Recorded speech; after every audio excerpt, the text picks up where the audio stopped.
नमस्ते जतिराजाय विवेकानंदसूरये सच्चित् सुखस्वरूपाय स्वामिने तापहारिणे।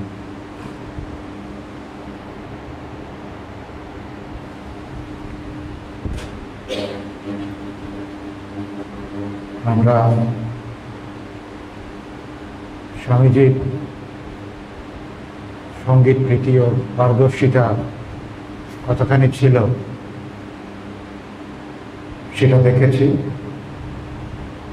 কিছুটা বিস্তারিতভাবে। স্বামীজির বুদ্ধিমত্তা এবং তার বিদ্যা চর্চার প্রতি একেবারে কম বয়স থেকে কতখানি গভীর একটা প্রীতি ভালোবাসা ছিল।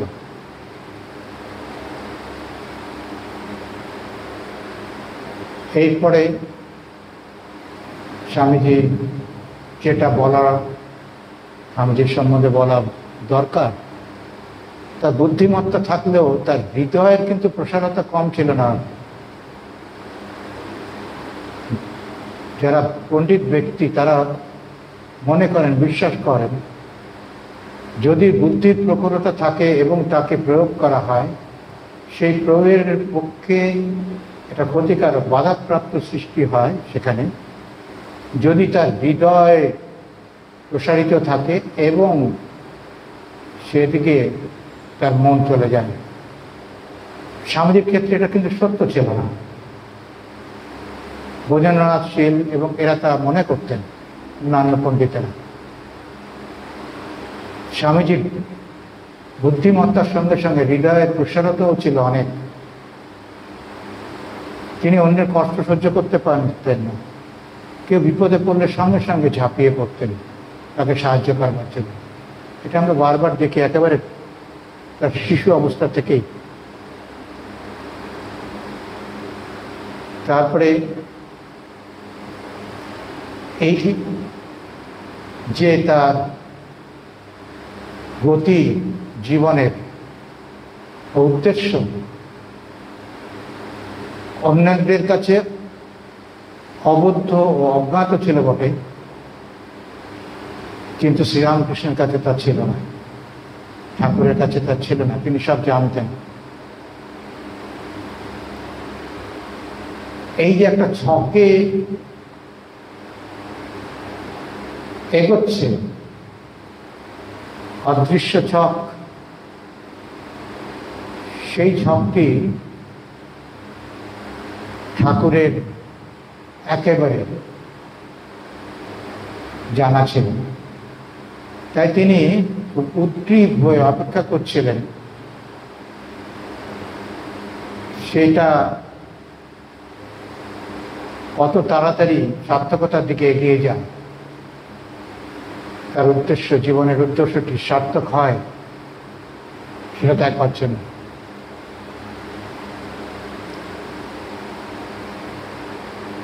এই হেস্টি সাহেব একদিন ক্লাসে এলেন, ইংরেজি ক্লাসে, ইংরেজি কবিতা, ওয়ার্ডসওয়ার্থের এক্সকারশন। সেদিন ইংরেজির অধ্যাপক ছিলেন না, তাই তিনি ক্লাসে ঢুকে ছেলেদেরকে ওই কবিতাটি পড়াতে শুরু করলেন। ওয়ার্ডসওয়ার্থের যে মানসিক অবস্থা হতো এই ধরনের কবিতা প্রকৃতিকে নিয়ে, সেটা বর্ণনা করতে লাগলেন, ছেলেদের বোঝাতে লাগলেন। বোঝাতে বললেন, কবির এই ধরনের কবিতা প্রকৃতির সৌন্দর্য অনুধাবন করতে করতে এমন একটা ইন্দ্রিয়াতীত জগতে চলে যেত এবং সেখানে তিনি ভাবাবিষ্ট হয়ে পড়তেন। মানে এক ধরনের সমাধি। এই কথাটি ছেলেদেরকে ঠিক বুঝিয়ে বলছিলেন বটে, কিন্তু ছেলেরা ঠিক বুঝতে পারছিল না। তাই তিনি বললেন যে এই অবস্থায় পৌঁছতে গেলে মনের অত্যন্ত পবিত্রতা চাই এবং একটি বিষয় বিশেষে মনকে একত্রতা করবার ক্ষমতাও থাকা চাই সম পরিমাণে। সেটা খুব বিরল, আধুনিক কালে দেখা যায় না।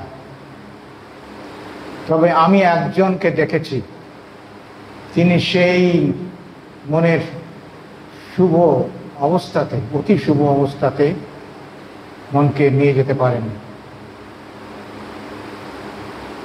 তিনি আর কেউ নন, এই দক্ষিণেশ্বরের রামকৃষ্ণ পরমহংস। তোমরা যদি বুঝতে চাও তাকে গিয়ে দেখে এসো দক্ষিণেশ্বরে গিয়ে, নিজেরাই তখন বুঝতে পারবে দেখে। এই ঘটনাটি, এই যে ক্লাসের কথাটি, সেটা একটু অন্যরকম। আবার হরমোহন মিত্র ভূপেন্দ্রনাথ দত্তকে বলেছিলেন যে সেদিন যে ইংরেজির অধ্যাপক তিনি ক্লাসে এসেছিলেন, কিন্তু কিছুতেই তিনি এই জিনিসটা ছেলেদেরকে বুঝিয়ে বলতে পারছিলেন না। আর তিনি একটা সময় খুব অসন্তুষ্ট হয়ে গেলেন ছেলেদের উপর, টেবিল চাপড়ে করে চিৎকার ফাৎকার করে ক্লাস থেকে বেরিয়ে গেলেন। ঠিক সেই সময় হেস্টি সাহেব ওদিক দিয়ে আসছেন। এটা দেখে উনি ক্লাসে ঢুকে এই কবিতাটি ছেলেদের পড়িয়েছিলেন। সে যাই হোক, এই প্রথম নরেন্দ্রনাথ শ্রীরামকৃষ্ণের কথা শুনলেন। এর আগে হয়তো শুনতে পারেন, ব্রাহ্ম সমাজে যাতায়াত ছিল, ঠাকুর তো ব্রাহ্ম সমাজে যাতায়াত করতেন, কিন্তু তার নামটি খুব মনে বসেনি, রেখাপাত করেনি, তেমন কিছু জানতেন না, দেখেননি, হয়তো হতে পারে সেটা। এই কথাটা ঠাকুরের সম্বন্ধে যখন হেস্টির কাছ থেকে শুনলেন, তার মনে গেলেও সাময়িকভাবে স্মৃতিতে তলিয়ে গিয়েছিল। তো এরপরে উনি তো ভুলেই গেছেন এই কথা, কিন্তু ঠাকুরের কথা, কিন্তু তার আধ্যাত্মিক যে সাধনা প্রচেষ্টা, সেটা একটা তীব্রতর রূপ তখন ধারণ করেছিল। এই দেবেন্দ্রনাথ, মহর্ষি দেবেন্দ্রনাথের কাছে ধ্যান অভ্যাস অনুশীলনের ফলে সকলে যেমন যেত, যারা যারা এই মহর্ষির কাছ থেকে ধ্যান অভ্যাস শিখতেন, তিনিও যেতেন।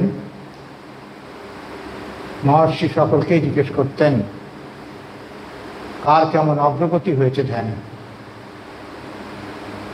নরেন্দ্রনাথকে যখন জিজ্ঞেস করতেন বা করেছিলেন, তখন নরেন্দ্রনাথ উত্তর দিয়েছিলেন যে তিনি ধ্যান করবার সময় একটা জ্যোতির বিন্দু দেখতে পান এবং সেটি ঘুরতে ঘুরতে ঘুরতে ঘুরতে এসে তার ভ্রুদ্বয়ের মাঝে স্থির হয়ে গিয়ে বিভিন্ন রঙের বর্ণের রশ্মি বিকিরণ করতে থাকেন এবং চারিদিকে আলোময় হয়ে যায়। সেই আলো তিনি দেখতে পেতেন। এই সসীমের গণ্ডি তার চেতনা তখন পেরিয়ে গিয়ে অসীমে গিয়ে যেই পড়ত, সঙ্গে সঙ্গে তার ধ্যান ভেঙে যেত এবং এসে আলো বা জ্যোতির্বিন্দু সেটাও মিলিয়ে যেত, অন্তরিত হতো। এইটা শুনে মহর্ষি খুবই খুশি হতেন, প্রশংসা করতেন এবং অন্যদেরও এই স্বামীজির যে একটা অসাধারণ অগ্রগতি ধ্যানে হয়েছে, এই যে স্বামীজির অনুভূতি যেটা এখন আমরা শুনলাম, এগুলো কিন্তু সবই যোগের ব্যাপার। তা আমরা এর থেকে বুঝতে পারি যে মহর্ষি দেবেন্দ্রনাথ এই যোগ যেটা ধ্যান যোগের মধ্যে রয়েছে যে পদ্ধতি, সেই পদ্ধতিতে তাদেরকে শিক্ষা দিয়েছিলেন মনের একাগ্রতা, কনসেন্ট্রেশন অফ মাইন্ড বলে। স্বামীজি অনেক এর সম্বন্ধে বক্তৃতা করেছেন বিদেশে।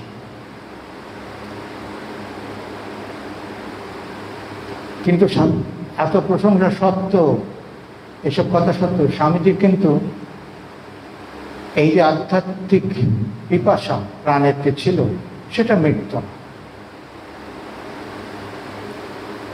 তিনি সবসময় একটা প্রশ্নের পেছনেই তা ঘুরতেন এবং সেটা তাকে তাড়িয়ে বেরিয়েছে,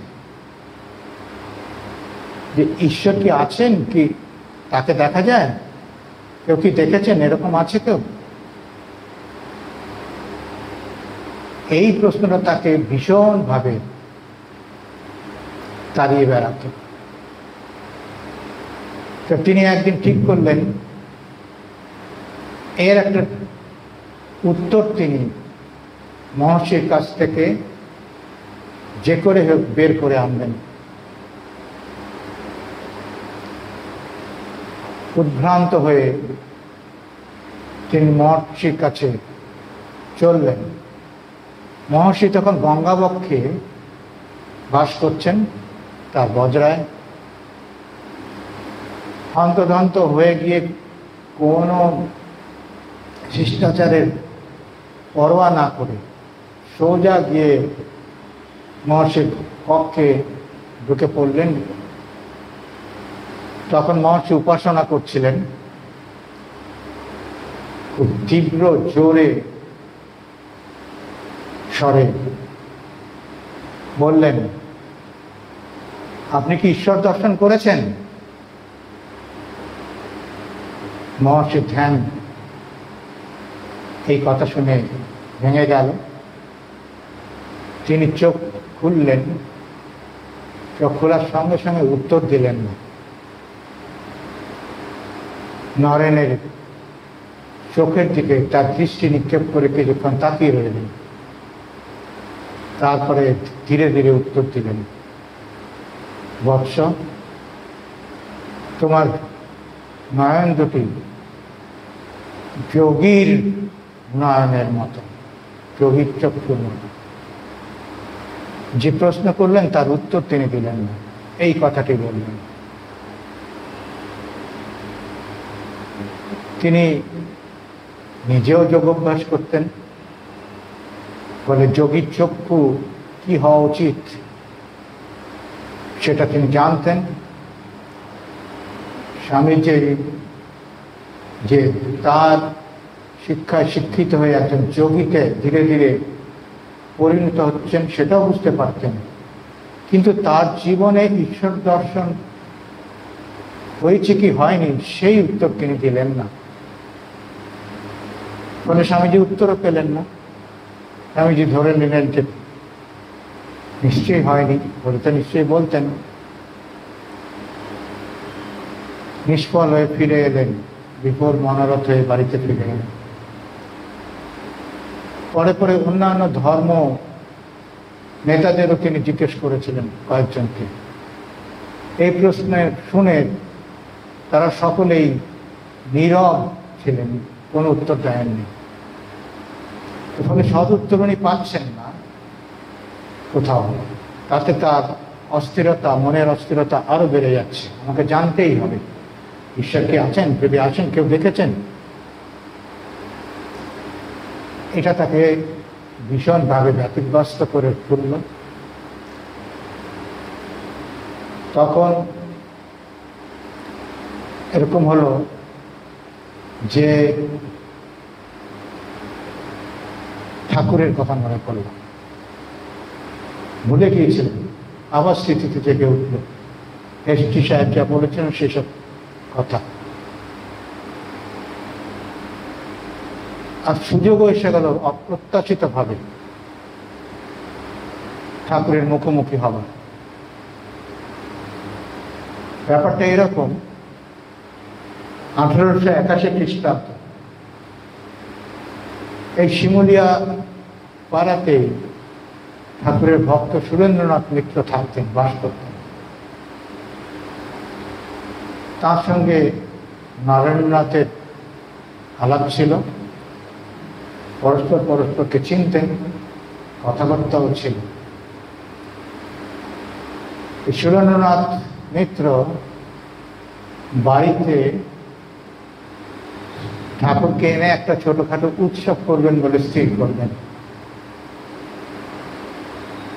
এই উৎসবে একজন গায়কের প্রয়োজন হলো তার। নারায়ণনাথ যে সুগায়ক উদীয়মান সেটা তিনি জানতেন,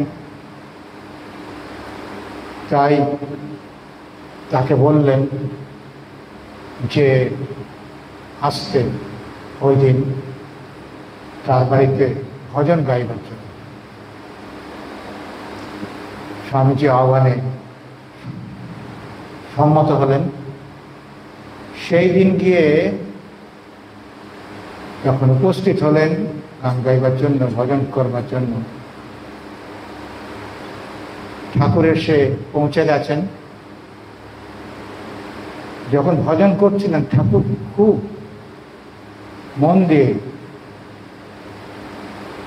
নরেনের প্রকৃতি, শারীরিক লক্ষণ ও ভাব তন্ময়তা, তন্ময় হয়ে ভজন করছিলেন, সেগুলো লক্ষ্য করছিলেন এবং লক্ষ্য করে খুব আকৃষ্ট হলেন নারায়ণের প্রতি। প্রথমে রামবাবুকে, রামচন্দ্র দত্ত,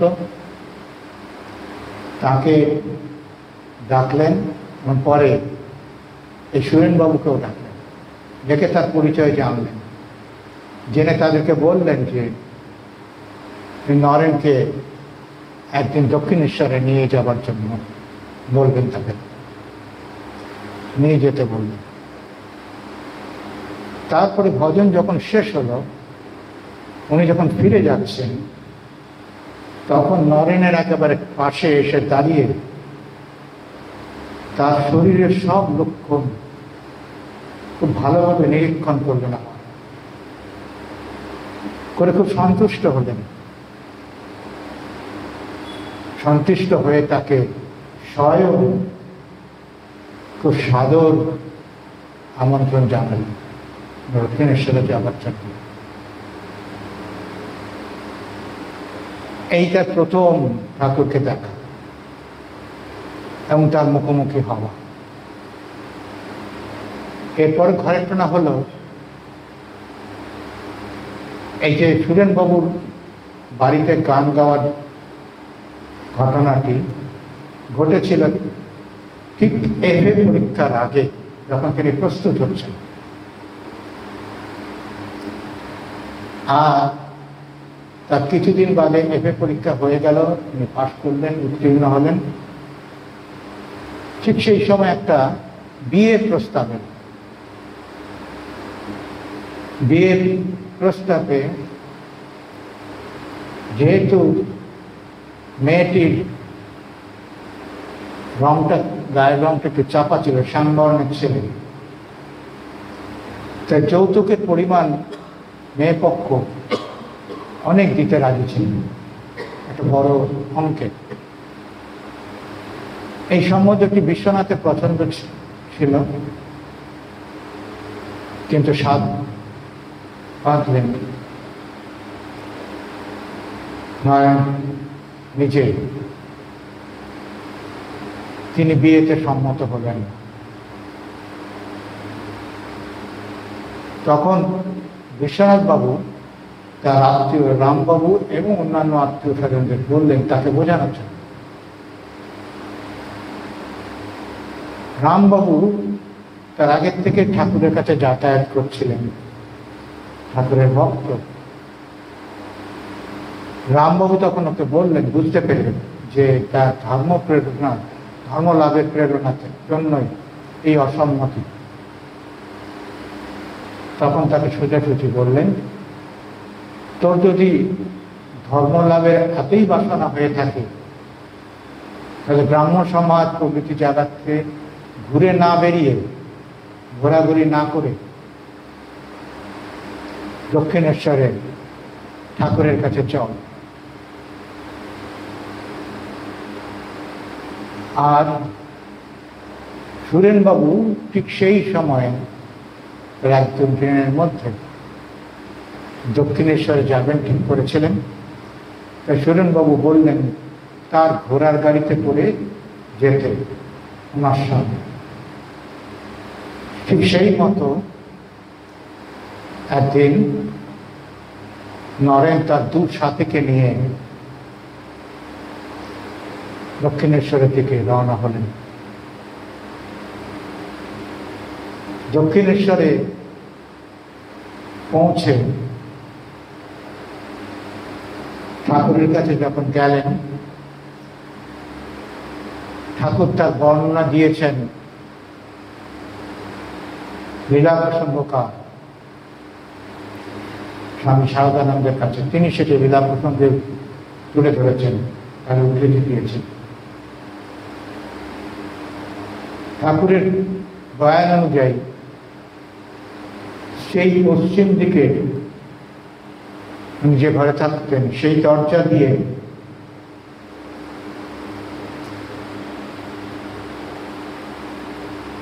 নরেন্দ্র এসে ঢুকলেন এবং গঙ্গার জলের জ্বালাটি যেখানে ছিল তখন তার পাশে বসে ঠাকুর লক্ষ্য করলেন যে তার শরীরের দিকে কোনো লক্ষ্য নেই, তার চুল, তার বেশভূষায় কোনো পরিপাটি নেই। আর বিশেষ করে একটা জিনিস যেটা অন্য চোখে ধরা পড়বে না, সেটা ঠাকুরের চোখেই ধরা পড়ার কথা। মনে হয় যেন চোখের দিকে তাকালে ভেতরের দিক থেকে তার মনকে যেন অনেকটা কে টেনে রেখেছে।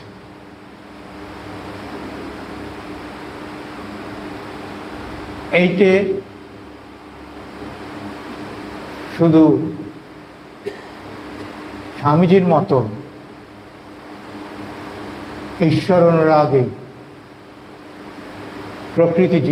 প্রকৃত জিজ্ঞাসু ব্যক্তির ক্ষেত্রেই হওয়া সম্ভব, সকলের ক্ষেত্রে নয়। মানে তার মনটা সবসময় ঈশ্বরমুখী ছিল, তাই ঈশ্বরকে তিনি জানতে চাইছেন, তাই তিনি প্রকৃত জিজ্ঞাসু।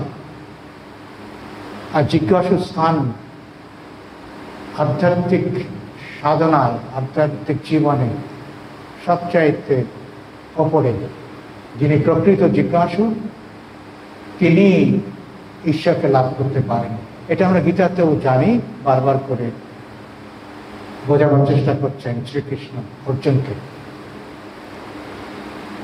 এবং বলছেন তুমি জিজ্ঞাসু কিনা, তাই তোমাকে এই তত্ত্বগুলো বলছি, তুমি বুঝতে পারবে। আর ঠাকুর কি লক্ষ্য করলেন? ঠাকুর লক্ষ্য করলেন যে সাধারণ মানুষের যে আট বাইরের সব জিনিসপত্রের প্রতি, বস্তুর প্রতি তার বিন্দুমাত্র নেই। সবই যেন একটা কেমন ঢিলে ঢালা, কোনো বস্তুর প্রতি তার আকর্ষণ নেই। চেয়ারের মধ্যে সেটা ফুটে উঠেছে, বাইরে যা কিছু আছে আকর্ষণীয়। তাকে বসতে বললেন, বসলেন। স্বামীজিকে গান গাইতে বললেন। এই দেখুন, এই সঙ্গীত নিয়ে কিন্তু শ্রীরামকৃষ্ণের সঙ্গে তার একেবারে প্রথম থেকে শেষ দিন পর্যন্ত বলা যেতে পারে একটা মধুর আন্তরিক সম্পর্ক। ঠাকুর একটা সময় বলেছিলেন, নরেন যখন গান গায় তখন ভেতরে যা আছে, যেটি আছে সেটি কোনা তুলে একেবারে, যেরকম সাপ যখন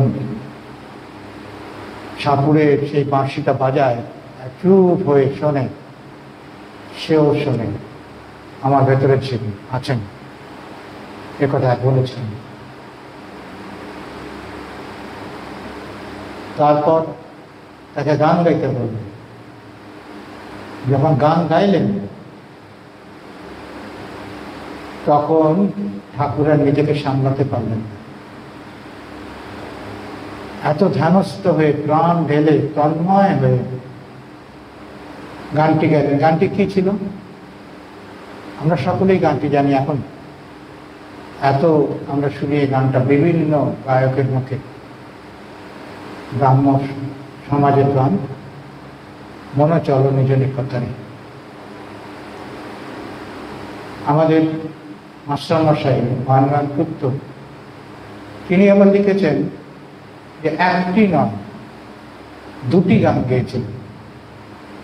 অন্য গানটি হলো যাবে কি হে দিন আমার বিফলে চলিয়ে। দুটি গানই অসাধারণ, তার ভাষা, ভাব, সুর। ঠাকুর নিজেকে সামলাতে পারলেন না, একেবারে ভাবাবিষ্ট হয়ে গেল। নিজে বলছেন, গান টান গাওয়া হলো, তার কিছুক্ষণ বাদে যখন চলে গেল স্বামীজি, এইবারে ঠাকুরের মন উতলা হয়ে উঠল এবং সেটাকে তিনি ব্যাখ্যা করে বলছেন, তুলনা করে। কি বলছেন? যে মনে হচ্ছে যেন আমার ভেতরে গামছা নেংড়ানোর মতো কে নেংড়চ্ছে।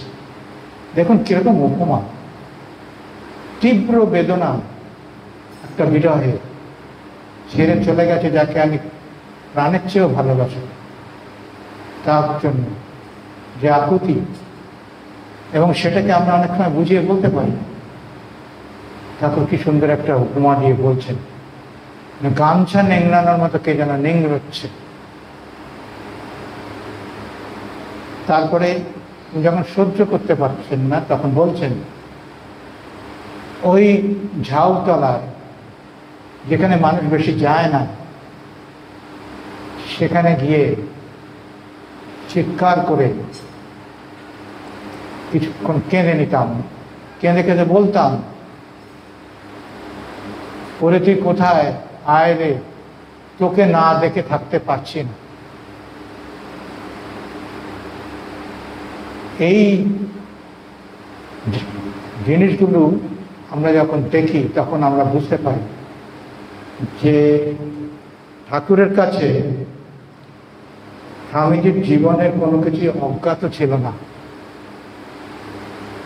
তিনি সব জানতেন, পূর্ব নির্ধারিত, সব বাধা একটার পরে একটা যেটা হচ্ছে সেগুলো হবারই, উন্নত হবার নয়। এই জিনিসটা আমাদের কিছুটা বোঝা সম্ভব হয় ঘটনা পরম্পরায় যখন আমরা জিনিসগুলো বোঝবার চেষ্টা করি। ঠাকুরের কিন্তু এই যে বর্ণনা, সেই বর্ণনাটা সম্পূর্ণ বর্ণনা নয়। বাকিটা স্বামীজি এই লীলা প্রসঙ্গকারকে, স্বামী শারদানন্দজিকে বলেছিলেন, তার মুখের কথা যা যা শুনেছেন শারদানন্দজি, তাও তিনি লিপিবদ্ধ করেছেন লীলা প্রসঙ্গ থেকে। তার মধ্যে থেকে আমরা বাকিটা জানতে পারি। বাকিটা জানতে পারি কিরকম? সেটা হলো যে উনি তো ঘরে গিয়ে বসলেন, ঠাকুর যেটা বললেন সেটা হওয়ার পরে ঠাকুর তাকে হাতে ধরে নিয়ে, আপনারা যারা দক্ষিণেশ্বরে গেছেন ঠাকুরের ঘরটি দেখেছেন, উত্তর দিকে লম্বা বারান্দা আছে। পৌষ মাস 1881 খ্রিস্টাব্দ, সেইখানে ধরে নিয়ে গিয়ে গেলেন এবং ঘরের দরজাটি বন্ধ করে দিলেন। পৌষ মাস বলে ঠান্ডা, তো ঝাঁপ দিয়ে বারান্দাটাকে ঘিরে দেওয়া হয়েছে, উত্তরের হাওয়া যেতে করে না আসে। তাই ওর ভেতরে যদি কেউ যায়, ঘরের দরজা বন্ধ করে দেওয়া হয়, ভেতর থেকে কেউ দেখতে পারবে না, এবং বাইরে যারা গেছে তারাও ভেতরে কাউকে দেখতে পাবে না। তো সেখানে গিয়ে নিভৃতে ঠাকুরকে স্বামীজি দেখলেন যে আনন্দ অশ্রু বিসর্জন করছেন অঝরে, এবং বলছেন এত দেরি করতে হয়, একটু ভাবতে নেই আমি কিভাবে তোর জন্য অপেক্ষা করে বসে আছি। স্বামী তো বুঝতে পারছেন না, এই যে ভাবতে নেই আমি যে তোর জন্য অপেক্ষা করে বসে আছি, যে কথাগুলো আমরা একটু আগে বললাম তার সঙ্গে সম্পূর্ণ মিল আছে, সামঞ্জস্যপূর্ণ। জানা তার ছিল, তাই তিনি খুব স্বাভাবিকভাবে তার মনের কথাটা ব্যক্ত করছেন স্বামীজির কাছে। স্বামীজি বুঝতে না পারলেও সেটা উনি পরে নিশ্চয়ই বুঝেছিলেন, তখন হয়তো সে অবস্থায় ছিলেন না। পরে বলেছেন অনেক জায়গায় অন্যভাবে যে এই পাগলা বামন তার জীবনটা কিভাবে নিজের হাতে নিয়ে একেবারে নাকে দড়ি দিয়ে তাকে ঘুরিয়েছেন, তার নিষ্কৃতি নেই, এ কথা তিনি বলেছেন। তার পর মুহূর্তে পরক্ষণে আরেক কাণ্ড করলেন ঠাকুর। নরেনের সামনে দাঁড়িয়ে হাত জোর করে আমরা যেমন দেবতার সামনে দাঁড়িয়ে প্রার্থনা করি, ঠিক সেই রকম ভাবে দাঁড়িয়ে হাত জোর করে অশ্রু বিসর্জন করতে করতে বললেন, আমি জানি প্রভু তুমি সেই পুরাতন ঋষি নররূপী নারায়ণ, মানুষের দুর্গতি নিবারণের জন্য পুনরায়, প্রতিটি কথা তাৎপর্যপূর্ণ, পুনরায় কথাটি ব্যবহার করেছেন, আবার শরীর ধারণ করেছে। ঠাকুর যে অবতার এবং অবতারের সঙ্গে নররূপী নারায়ণ এসছেন, তার যে উদ্দেশ্যটিকে সম্পূর্ণভাবে রূপায়িত করবার জন্য সেটি তিনি এই কথাগুলোর মাধ্যমে বোঝাবার চেষ্টা করেছেন, আবির্ভূত হয়েছেন তার আবির্ভাবের সঙ্গে সঙ্গে। তারপরে আরো অনেক কথা তিনি বললেন। ঠাকুরের এইসব কথাবার্তাগুলো স্বামীজির কাছে প্রলাপের মতো মনে হয়েছিল, এবং মনে হয়েছিল তিনি একটি উন্মাদ। মনে মনে ভাবতেন, এ আমি কাকে দেখতে এসেছি, এ তো দেখছি একেবারে উন্মাদ। তারপরে এইসব কথাবার্তা হবার পরে ঠাকুর ভেতরে গেলেন। ভেতরে গিয়ে মিছরি টিছরি, মাখন, মিছরি, সন্দেশ বেশ কিছুটা নিয়ে এসে স্বামীজিকে নিজের হাতে খাইয়ে দিতে শুরু করলেন। স্বামীজিকে যখন ওই রকম নারায়ণ টারায়ণ নররূপে নারায়ণ বলছিলেন, তখন স্বামীজি মনে মনে ভাবছেন, পাগল না হলে এই কথা বলে, আমি বিশ্বনাথ দত্তের ছেলে, তা না কি উনি এসব বলে যাচ্ছে। আর এখন যে মিষ্টি টিষ্টি এনে খাওয়াচ্ছেন, তাতে উনি বারবার করে বলছেন, আরে আমাকে দিন, আমি ভেতরে গিয়ে আমার যারা সাথী আছে তাদের সঙ্গে ভাগ করে খাবো। স্বামীজির কথা ঠাকুর সে কথা শুনলেন না, বলেন আমরা খাবে কোন, তুই এখন খা। তারপরে ভেতরে গেলেন, ভেতরে গিয়ে বসবার পরে ঠাকুর সবার সামনে, স্বামীজি একটুখানি লজ্জাও নিশ্চয় পেয়েছিলেন, বললেন, দেখো দেখো নরেনের ভেতরে দেবী সরস্বতীর জ্ঞান আলোক কেমন জল জল করছে, উনি দেখতে পাচ্ছেন এবং সকলের দৃষ্টি আকর্ষণ করবার চেষ্টা করছেন। অন্যরা তো দেখতে পাবে না, তবে তো সেই দিব্য দৃষ্টি নেই, শ্রীরামকৃষ্ণের ছিল, তাই তার কাছে ওটা খুব স্বাভাবিক। আমরাও যেমন একটা স্বাভাবিকভাবে একটা কিছু দেখে আনন্দ পেলে এবং অবাককর হলে সকলকে দেখাবার চেষ্টা করি, ঠাকুর তাই করেছিলেন। অন্যরা সবাই উচ্চাহচাই করছে। এবারে তিনি শেষে প্রশ্ন করলেন যে, তুই কি ধ্যান করবার আগে কিছু দেখতে পাস? জ্যোতি জ্যোতি দেখতে পাস, দেখিস? নরেন বললেন, হ্যাঁ আমি জ্যোতি দেখতে পাই। এইখানে আবার আরেকটা ইঙ্গিত যে তার সব জানা। বাহ, বলে উঠলেন, সব মিলে যাচ্ছে, ধ্যান সিদ্ধ, জন্ম থেকেই ধ্যান সিদ্ধ।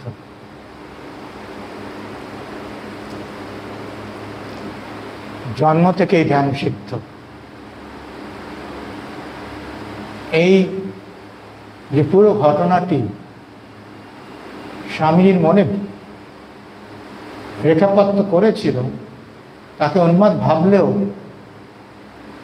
তিনি সব উড়িয়ে দিতে পারেন না। কিন্তু তিনি একটা জিনিস লক্ষ্য করেছিলেন ঠাকুরের মধ্যে, যে এই লোকটি যা বলছে, ভক্তদের কাছে তো ঈশ্বর প্রসঙ্গ করছেন স্বামীজির সামনে, আর মাঝে মাঝে তার সমাধি হচ্ছে এবং সদালা, যেটা বাইরে যে ব্যবহারটা আমার সঙ্গে করলেন তার সঙ্গে কোনো মেল নেই। এখানে তো দেখা যাচ্ছে তিনি একেবারে স্বাভাবিক, তাই তার কাছে আরো রহস্যপূর্ণ মনে হলো জিনিস। কিন্তু একটা জিনিস তিনি বুঝলেন, তিনি এখানে যা বলছেন ভক্তদের সামনে, আর তিনি যেভাবে জীবনযাপন করেন, যা কিছু করেন, তার সঙ্গে কোনো অমিল নেই, কোনো পার্থক্য নেই। মানে তার কথা এবং কাজে এটা ধরতে পারবেন। আমরা হয়তো ধরতে পারতাম না, আমাদের সেই সংস্কার না থাকলে আমরা ধরতে পারবো কি করে? স্বামীজির সেই সংস্কার ছিল বলে তিনি সঙ্গে সঙ্গে এই মৌলিক দিকগুলো ঠাকুরের যখন যা কিছু করছে তার ভিতর থেকে ঠিক ধরে নিতে পারছেন। এবং আরেকটা কথা ভাবলেন যে এই মানুষটি ঈশ্বরার্থে সর্বস্ব ত্যাগী এবং অত্যন্ত পবিত্র। এই কথা ভেবে তিনি বললেন, তিনি হয়তো একজন সত্যদ্রষ্টা মহাপুরুষ হলেও হতে পারেন, এবং তার যে প্রশ্ন সবাইকে তিনি করেছিলেন তার মনে তখন এলো যে তিনি এনাকেও করবেন, ইনি কি বলেন, কি উত্তর দেন সেটা দেখবেন। তাই সেই প্রশ্ন নিয়ে তার কাছে এগিয়ে গিয়েছিলেন। এর পরের দিন আমরা দেখব সেই প্রশ্নের উত্তরে ঠাকুর কীরকম ব্যবহার করেছিলেন, বলেছিলেন এবং তার তাৎপর্য সামনে কি বুঝেছিলেন, সেগুলো আমরা দেখব পরের দিন। আজ এখানেই থামছি। শান্তি শান্তি শান্তি। শ্রীরাম কৃষ্ণ।